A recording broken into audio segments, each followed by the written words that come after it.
Here's the thing, agencies are actually great business models. So I'm going to show you how you can not only start, but also scale a successful agency in this video. So we are basically going to show you how to start, scale, and also maintain a great agency. This is going to be a jam-packed video.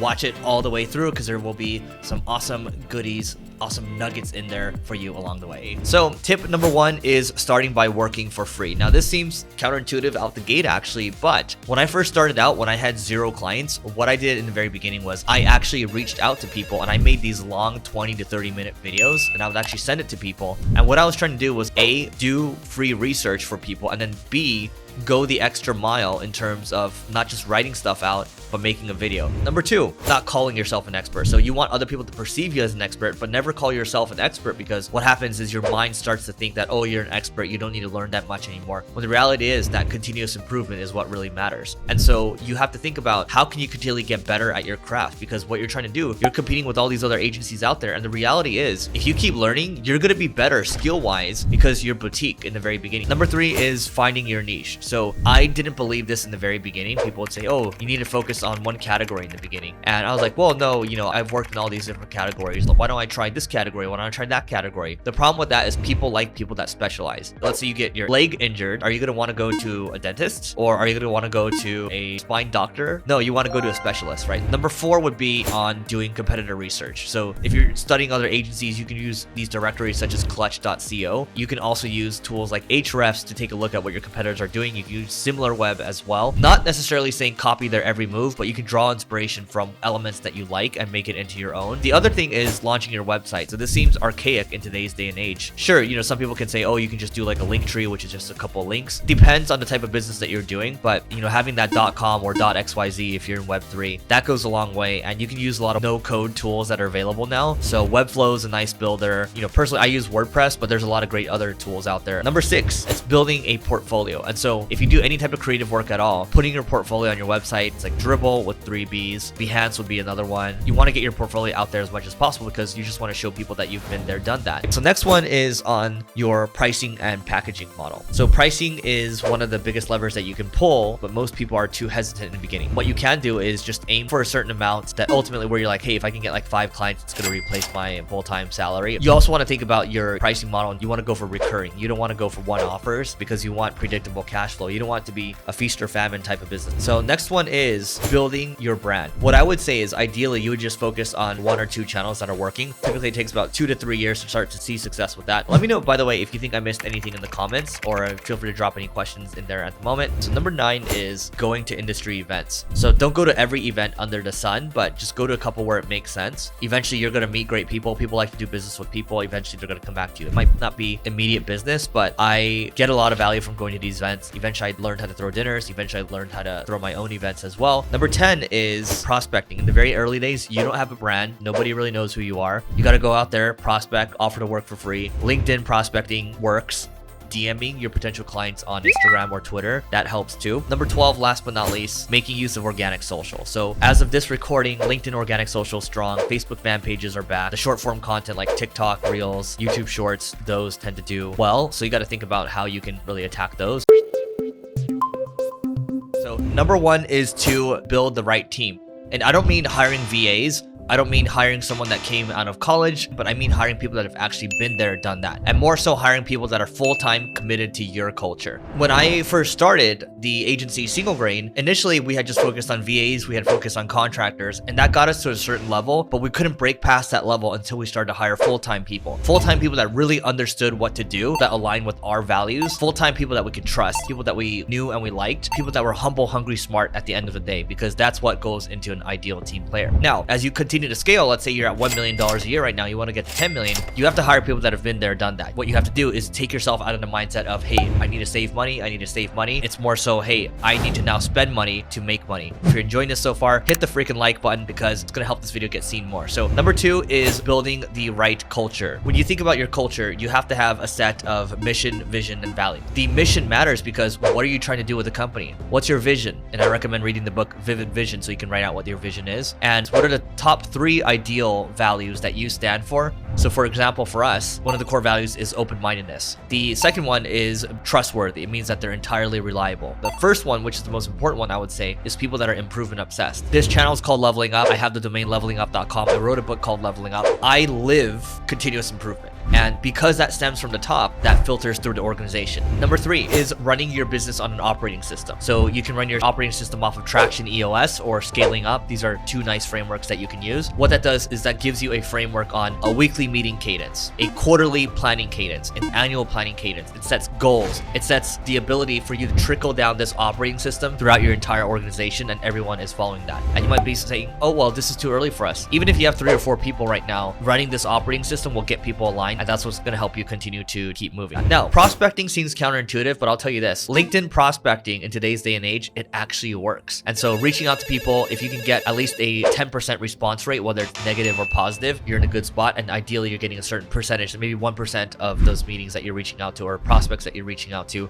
are actually booking into meetings. Now, the other thing is build a media company. If I look at the things that we do, we have this podcast called Leveling Up. We have this YouTube channel called Leveling Up. Marketing School, the other podcast. I have another podcast called Creators of Web3. We get good traffic on our blog, in addition to all the kind of shorts, reels, TikToks that we're pumping out right now. We do events as well. So for us, it's building a media company. And then what happens is people eventually will know, like, and trust us. I think Patrick Bet-David is a really good example of this, where he has built a very large insurance business, but he decided to build a media company. And that's led to not only him growing his relationship, building his own kind of personal profile, but has also led to more customers as well for his main business, because people want to do business with people. Next thing is going above and beyond with your strategy and your execution. It's like, hey, like, even though I know we're only doing paid media with you right now, have you thought about this SEO thing? Have you thought about this influencer thing? And that maybe provides you an opportunity to continue to grow. Now, the other thing too is going to industry events, and eventually what I want you to do is I want you to host dinners at these events and invite the speakers, also host your own events as well. The reason is because nothing can beat the in-person interactions at the end of the day. So next one is one service. If you get really good at one service, let's say it's pay-per-performance ads for SaaS, you do that really well, you start to build in great cash flows, then you can start to expand, right? Now, the last one is you start out with one niche, be known for that one industry, and then from there you can decide to maybe expand out to 3 to 4 niches, but that's really what it is. Number 1 is it typically takes about 3 years to see success. And I've talked about this with Neil on the Marketing School podcast. He has his agency, MP Digital. I've been doing mine for a bit. I took my company over. The first 2 years were really a slog. And, to be frank, I kind of wanted to give up maybe in the first year and a half or so because I didn't know what I was doing. We're all just figuring things out, and we're figuring things out as we go. As long as you're consistent, as long as you're doing a good job for your customers and you're doing a good job for your team members, then you are good to go. It's usually about sticking it out longer, and then you continue to learn and you continue to grow over time. Number 2 is pricing is one of the biggest levers that you can pull, and yet most agency owners in the very early days, they are hesitant to increase their pricing. So I recommend reading a book called Pricing Creativity because it teaches you to price on value. And if you're able to do that, then you're able to charge more. And if you're able to charge more, then that gives you more margin to hire people and hopefully gives you more margin for your profits. Now, number 3 is not charging for strategy. If you think that your agency is good, then you should be charging for strategy because the thinking is actually what sets you apart. You have to think about who's doing the thinking because the thoughts then lead to actions, and then those actions will then kind of dictate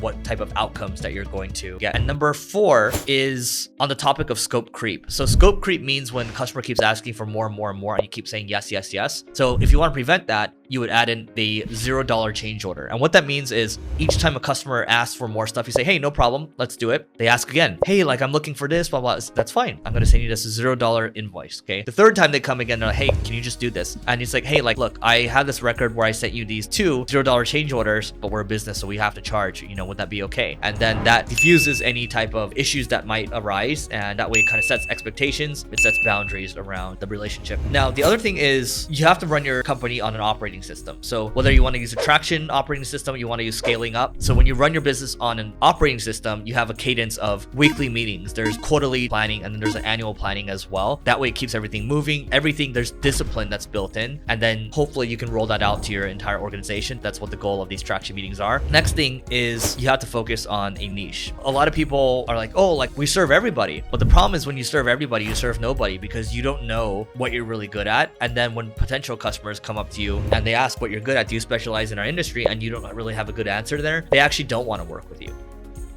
In the early days, you focus on one, could be SaaS, could be e-commerce, could be crypto or whatever. From there, you can start to expand a little more. And I would say an agency, maybe you can do like 3 or 4 niches as you start to expand. There's nothing wrong with that. And you don't need to compare yourself to the largest agencies out there, because comparison is the thief of joy. Now, the other thing too is when you start out focusing on one service, you think about it, when you go to a doctor, you go to the eye doctor for one thing, you go to the dentist for other thing, you go to leg doctor, you go to spine doctor. There's so many different doctors, they specialize in different areas. So focus on one service and you can start to expand into others. I'm not saying don't expand into others. I'm just saying in the early days, especially when your resources are very constrained, you don't want to do that. So next one is to under promise and over deliver. Don't promise the world in the beginning, because then you set the expectation really high and it puts a lot of pressure on not only you, puts a lot of pressure on the team as well. Just make sure your offer is really good, the one that you under promise on, and just go above and beyond, because people are going to remember that. And what ends up happening is that leads to word of mouth, and the word of mouth is going to continue to help you grow. Now, the last one is to become a media company. And Bill Gates said in the 90s that every company is going to become a media company. And the more you can do that, the better. If you look at Patrick Bet-David, he does insurance, but he largely just talks about reaction show, he does a podcast and all that. He's not talking about his business too much, right? The whole idea here is that instead of you having to push all the time, it's going to pull people into you, and then you can decide, who you want to serve that way, right? So, hey, so I wanted to take a quick break to tell you about the Leveling Up Accelerator. So that is basically a group of like-minded agency owners such as yourself that want to take their business to the next level. So they want to take it to 6 figures, right? And maybe above that. So that's what this group is for. And in the group, well, you can just learn more about it. Just go to levelingup.com/accelerator to learn more, or you can click on the link below. And without further ado, back to the content. First things first, what you want to do is you want to take a look at your competitors. So you would go on LinkedIn, take a look at your competitors. Ideally, there's someone that is significantly larger than you. You can see who they have on their team. So if you're looking to hire paid media managers, you're looking to hire executives for your team, oftentimes you're going to see a trend that these companies that are larger than you, they have a similar structure, and you want to hire people that are all-stars, right? And when you take a look at their LinkedIn profiles, you can see what they've done, what they've accomplished. And what I look for ultimately is tenure, right? Tenure. How long do they typically stay in a place? Are they job hopping all the time? Because you want someone that's reliable, someone that's going to stay with you for the long term. The second thing I look for is, do they have a history of getting promoted, right? If they are getting promoted, that means they have a history of doing things well. And then you also want to look at their past too. Have they been promoted in the past? If someone's early in their career, you can also just ask them, hey, like, what have they done earlier in their career? How have they been promoted earlier in their career? Then what you do is you'd reach out and you say, hey, my name's Eric and I'm with Single Grain. We work with companies such as X, Y, and Z. We're looking for someone that can lead paid media efforts or SEO efforts or data efforts or whatever it is exactly. Do you know of anyone that would be interested? And there's a good chunk of time where people would just raise their own hands, and oftentimes they'll often even just refer someone else. But that's the most disarming message that you can send. If you want to build the ultimate marketing team, you have to block out time, right? Because us as marketers, we have to think about, how do you do something? How do you do something? But as you grow as a business, you have to think more so about who can do it, who can solve the problem for you. And that's how you build true leverage. That's why the best companies in the world, they're often scooping up the best talent, because talent, it's a war for talent. That's what really matters at the end of the day. What I would do is block out time. Maybe you're blocking out at least an hour a day to hang out on LinkedIn if you're really looking to scale your team out, right? If it's early days for your company, maybe not so much, but you still want to build that muscle, that LinkedIn muscle, right? Especially if you're a CEO that's listening to this. The CEO, one of their main jobs is recruiting, right? And by the way, if you're enjoying this right now, if you want more tips on business and marketing, hit the like and hit the subscribe button, because it helps us grow. The other thing is, I really recommend reading this book called Who. It's by Jeff Smart. And that book is great because it teaches you how to screen. And so when you're screening for people, when you're talking to people initially, keep in mind you reached out and it's almost like a sales conversation. And what you're doing is you have to sell, right? You have to kind of sell what the vision is, you have to sell what the role is, and then you can ask these screening questions, and then you have to sell again, right? If people are coming to you, they're applying directly, well, that's fine, but oftentimes the best talent, they're often not looking, and they often already are employed, right? Now I want to give you an example of some of the key questions that you can ask when it comes to who's screening. First and foremost, you can ask, what are your long-term career goals? They can answer that however they want, but you want to understand how their mind is thinking about where they want to be going. Do they want to become a director? Do they want to start their own business? Are they happy where they are? And does this align with your values as a company? What are you world class at? That's another one. And what actually gives you energy? So you want to understand, hey, like what tasks are they actually good at doing? What responsibilities are they actually good at? And does that fit in with what you're looking for? Now, on the flip side of that, what are you not so good at? What are you not interested in doing? So someone might say like Excel pivot tables, right? And in fact, you might need that for the role. And if they're saying that, there's not a fit there. And by the way, with this screening, you can get this done in about 15 to 30 minutes or so. I would recommend going more on the 30-minute side because you are the one that reached out and you have a little bit of a selling job to do. But when you ask these questions, another question would be, tell me about your last 3 managers. How would they rate your performance on a scale of 1 to 10 and why?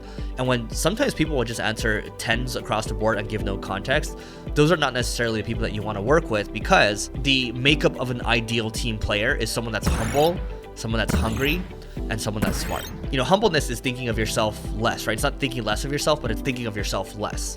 And so when someone's saying 10s across the board, they're not really thinking through their answer, and when they're not elaborating on it, maybe their idea of a 10, it shows that they're not that hungry, and maybe they're not that humble either, right? So again, these questions are all designed to help you kind of sidestep any potential landmines.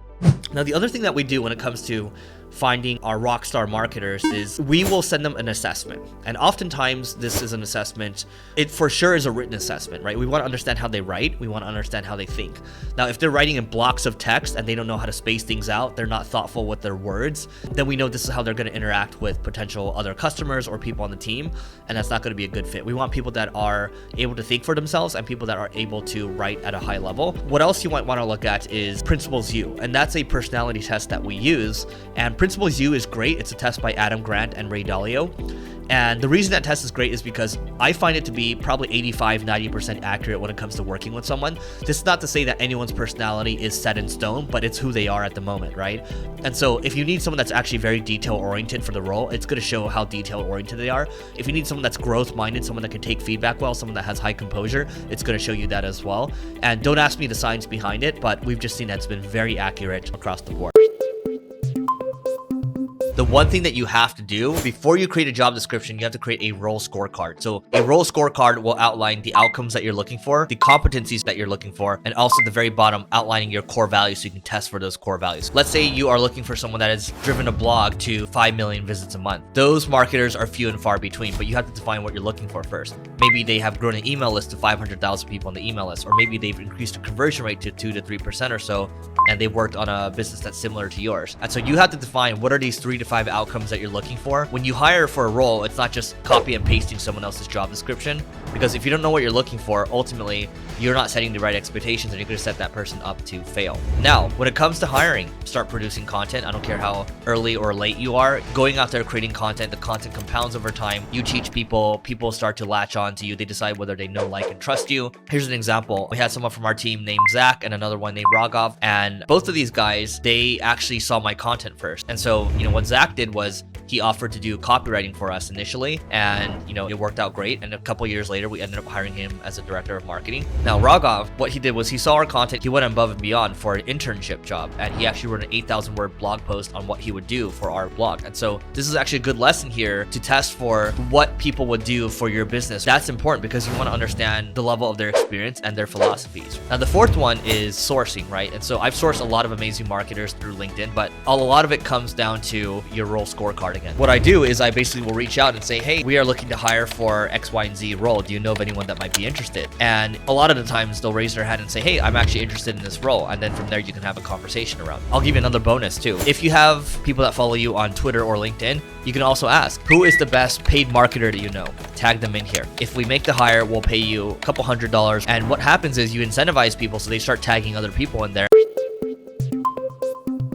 What is worth measuring? This post I threw up on LinkedIn actually got about 344,000 impressions on it, about 4,700 likes or so. So clearly it struck a chord, and I'm actually going to do another video on that so you can watch that one in terms of how you can get 344,000 impressions on a single post. Here I wrote, 10 years ago, marketers used to obsess over every single little thing. So you have pixels, you have tracking links, multi-channel attribution, all these things, right? And you can see here's the actually advertising spend quote from John Wanamaker. If you think about it, there are so many disparate channels now. You have SEO SEO, TikTok, LinkedIn, Reels, you have Shorts, YouTube long form, podcasts, events, SMS, email, and more. There's just so many different channels out there that it's almost impossible to manage, right? But I'm actually going to continue on with this post over here talking about the diminishing returns. So over here, I say trying to measure every single thing after a certain point just starts to become counterproductive. So what I mean by that is like a basketball player that's a really good free throw shooter. If you're already shooting 95% from the line, then trying to optimize to that 100%,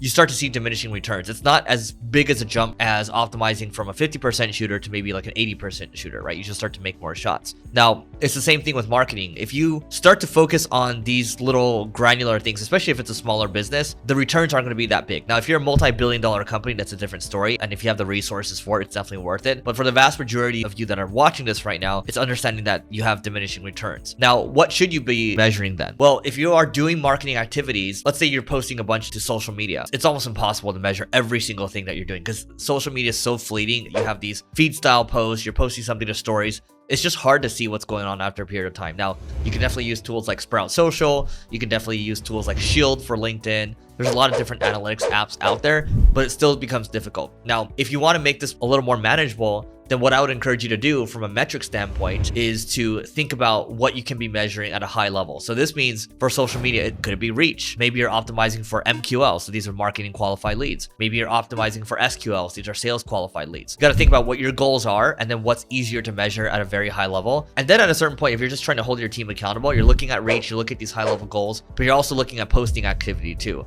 These things are easier to measure and you can then focus on things that are higher impact.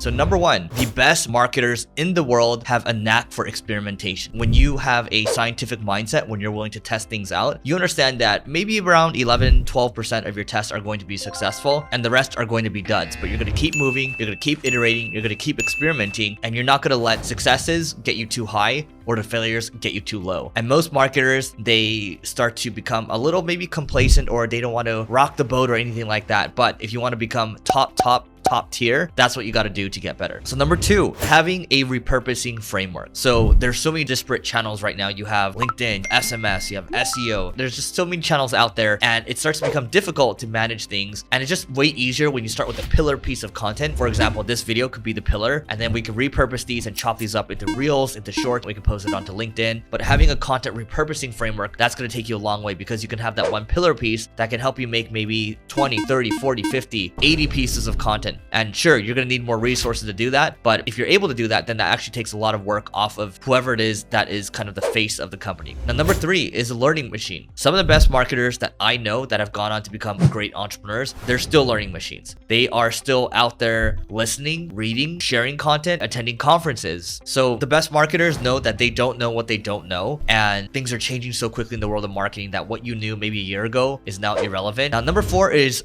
who, not how. So what I mean by that is a lot of marketers, they tend to think, okay, well, if I read something, if I talk to someone else, maybe I should just do it myself. I should just figure out how to do it. Instead of thinking about how you can do something, like that's great, but what's higher leverage is actually figuring out who can do it. Who's actually been there, done that before, and who can you go out there to hire that's actually done it so they can just do it for you. You need resources to do this, but the idea here is you want to become one of the most effective marketers in the world. You have to be able to become a great recruiter and you have to be a great delegator as well. And most marketers cap themselves out because they become great individual contributors or ICs, but they can't think beyond that, right? And so their growth, their upside is then capped. Number five is it's actually about building a media company. And what I mean by that is when you look at newsletters out there, such as the Morning Brew, you look at HubSpot acquiring The Hustle, which is a newsletter. When you build an entire ecosystem, you're building a community around it. You have multiple sources or different types of shows out there. You're basically creating a media ecosystem. It's not just you're writing a bunch of blog posts. That is still effective, but you have to think about leveraging the different assets that are available. And building a media company too also means during events, right? Or during dinners and things like that. That kind of goes into the media arm, right? And we're not expecting necessarily like an ROI out of it immediately. It's just great people. It's great networking. That's not to say, oh my God, like that's going to help us get clients. Number six, someone that knows how to connect the dots. And what I mean by that is if you're able to think outside the box, and I know that's a very conceptual term, but when you think about maybe all the assets that you have, all the relationships that you have, what type of angles can you figure out? And that requires more strategic thinking. And the only way you're going to evolve your strategic thinking is by being a learning machine, right? And then are you able to then take a look at all the assets that you have everything that's available to you. For example, I've done so many podcast interviews over the years. I know a lot of CEOs from that. I can probably have these people speak at a virtual event, or maybe if someone needs something, I can make a connection there, but I'm always thinking about how I can connect the dots. Whatever it is exactly, I'm always personally trying to figure out what the angle is, what assets are available to me, and then that's going to help you go further because you are now thinking outside the box. What's really important if you really want to level up is hanging out with people that are better than you. And what I mean by that is people that are not just one level above you, maybe they're a couple levels above you, right? And then what happens is as you start to level up in your career, you are be able to hang out in masterminds, right? These are known as peer groups, or you can call them masterminds. I hang out in different peer groups myself with other entrepreneurs, or like, let's say investors or marketers. These groups, the information that's shared in here often is not shared online. When people are hanging out with each other, they like to share, right? When you're breaking bread with people, they like to share information. Sometimes people like to one-up each other, but being in these peer groups, you're not only learning how to become a better marketer, but you're building lifelong friendships with people that have similar mindsets with you. And that's worth its weight in gold because the relationships are arguably worth a lot more than any tactic that you're going to learn from this stuff. Hey, so I wanted to take a quick break to tell you about the Leveling Up Accelerator. So that is basically a group of like-minded agency owners such as yourself that want to take their business to the next level. So they want to take it to 6 figures, right? And maybe above that. So that's what this group is for. And in the group, well, you can just learn more about it. Just go to levelingup.com/accelerator to learn more, or you can click on the link below. And without further ado, back to the content.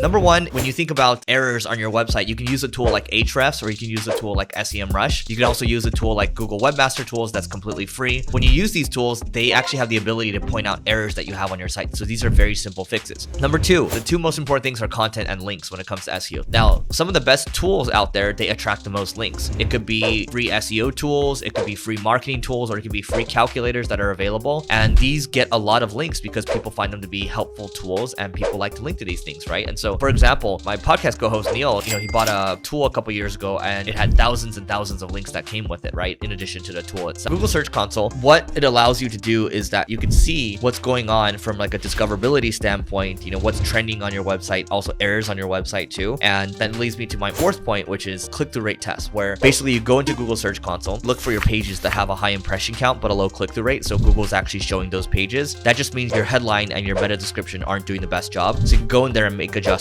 Now, next one is on content updates. So you want to be updating your content. What we found over time is that having people that refresh are high performers. What tends to happen is those high performers actually start to get more and more traffic. I remember we had one post that was getting like 3,000 visits a month, and then it jumped up to 6,000, and then 20,000, then 35,000 or so, just because we kept updating it over time. Number 6 seems counterintuitive, but deleting your content. So content that's no longer relevant, let's say you might have written about .com bust or Friendster or something like that. That content's no longer relevant, so you might as well delete it and make it easier for search engines to crawl your website. You don't want to be talking about old stuff. You want to be constantly updating because that's what search engines are looking for. So I think we're on number 7 now, combining your content. Let's say you have 10 pieces on conversion rate optimization. If you combine it all into one, sometimes what happens is those pages actually attract more links and they rank higher because it's a more complete article. And number 8 is Google Core Web Vitals. That's what they want people to be paying attention to, right? That includes overall user experience, how much stuff you have going on your site. Like, you just want to make sure that you're continuing to optimize for that, and Google has stated that they would like people to do that. Number 9 is exploding topics, so trending topics, right? I have a friend, his name's Brian Dean, and he created this tool called Exploding Topics, which will help you find the latest trends. You can also use Google Trends as well for that. Number 10 is information gain. A lot of the top 10 results, they're all looking the same now, right? They want to see people that have unique things to say or like unique data that the other results might not have. So they're looking for information gain because all the stuff is starting to look the same, right? Buying a blog is kind of similar to talking about a free tool earlier, but you can buy a blog that has strong domain authority, that has great links, that's topically relevant to whatever it is that you're doing. And number 12, last but not least, you can add elements to your resources like YouTube videos, for example, to increase dwell time, or you can add a tool or a widget to that.